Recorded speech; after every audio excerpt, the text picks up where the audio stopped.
look at the map here, see all these green rectangles? That's money. And they're all floating around. Where are they going? Into D.C., right there into D.C.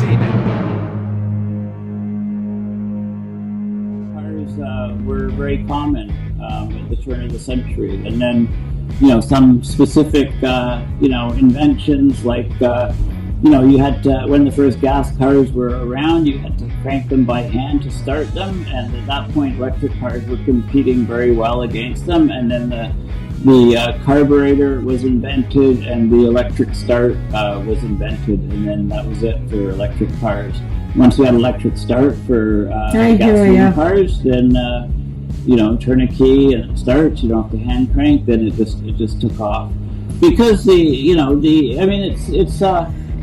it was the best technology at the time, and they didn't realize or ignored that. When I say they didn't realize, the world basically didn't realize how much it would screw up the planet. And, it was only a few people, a few scientists that said, hey, this is going to be a problem, putting CO2 up in the atmosphere, right? So, and nobody listened to it. So first of all, blaming the producers of oil and gas for climate change is like blaming farmers for obesity. It's our societal consumption that is the issue. Now, we will still need oil and gas throughout the transition, and there is no scenario, even the most ambitious scenario, that does not include that. Gas to back up intermittent renewables, and oil makes so much of what the transition will rely upon, from solar panels to wind turbines to the electric cars themselves, from the roads they drive on to the tires to the interiors. We will still need it. So with all respect for that viewpoint, perhaps he should start with the UN itself. Maybe he should have traveled here in a wooden boat with sails, rowing when the wind died down. Maybe he should move the UN staff to upstate New York, to a forest somewhere where they can grow their own food without fertilizers. He has to take away all their smartphones. They can't use email. They can use maybe carrier pigeon for UN communications. I mean, I'm just making the point how much the world still requires oil and gas. We need to produce it cleaner, absolutely, and we can. And the commitments here are a big step in that direction.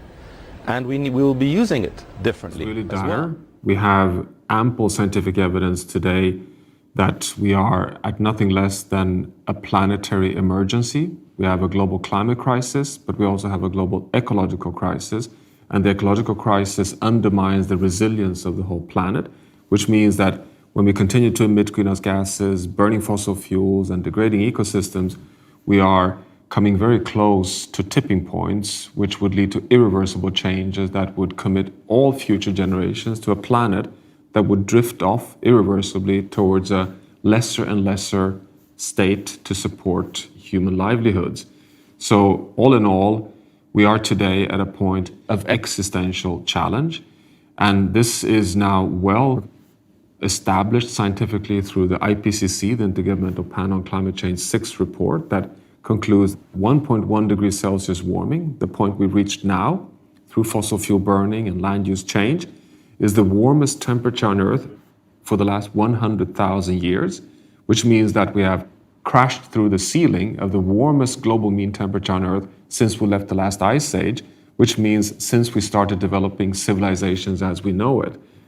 So fundamentally, we can say that the state of the planet that has supported what we cherish as a modern world today is surpassed in terms of the capacity of the Earth system to sustain that pressure.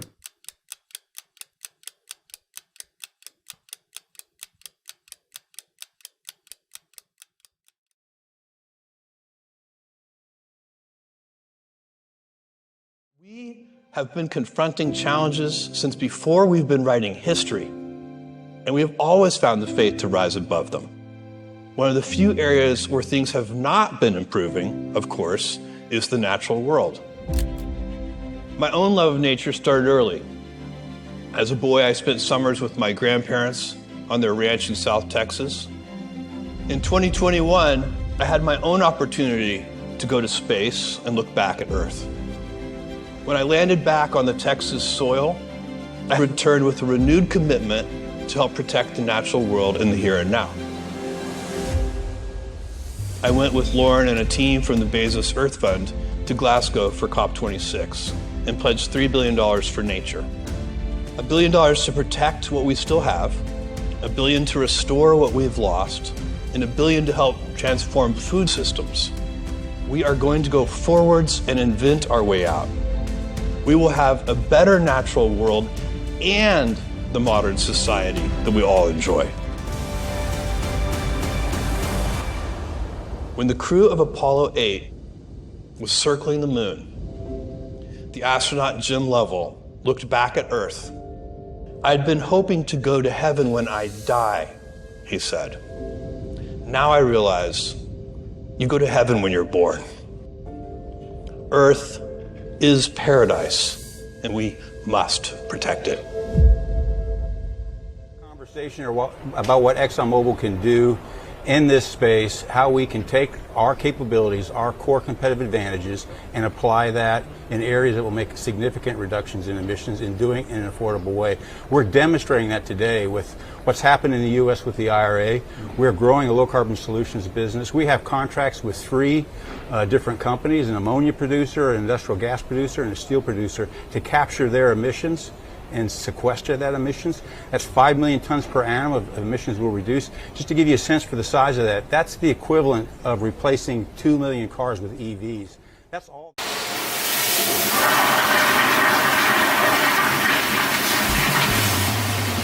About some expensive, politically correct green act of bunny hugging or blah blah blah, build back better, blah blah blah, green economy, blah blah blah, net zero by 2050, blah blah blah.